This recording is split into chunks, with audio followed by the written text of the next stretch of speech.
ကိုတယ်နဲ့ကော်လန်လေးမတွဲခင်လေးမှာကတ်ဖစ်လေးထိုးထားတာလေးကိုမိတ်ဆက်ပေးထားပါတယ်နော်ဒါလေးကထိုးလို့ပြီးခံနေပြီဆိုတော့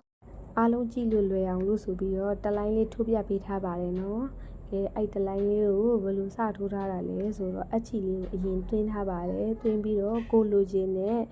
ကတ်ဖစ်လေးကို9ခုကောက်ပါမယ်အခုကဒီနေရာမှာစင်ဆာလေးကိုအသုံးပြုထားပါတယ်နော်အဲ့9စိကိုကောက်ပြီးသွားလို့ရှိရင်အတိချီကိုအတိထားပြီးတော့3စိမှာပြန်ထွက်ပါမယ်အဲ့ထွက်တဲ့နေရာနဲ့ပဲအဲ့ကို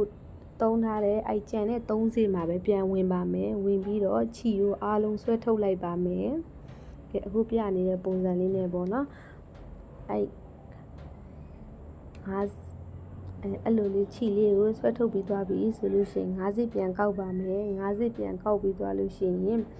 လုံးဝ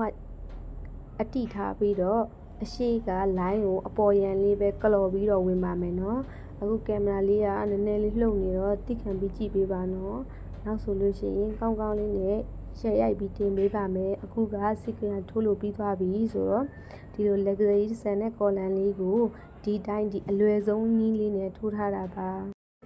ကိုတယ်နဲ့မတွဲခင်ကော်လန်လေးကိုဒီလိုလေးထိုးလို့ရှိရင်ပေါ့နော်အလွယ်ဆုံးနည်းလေးနဲ့အကောင်းဆုံးလေးကို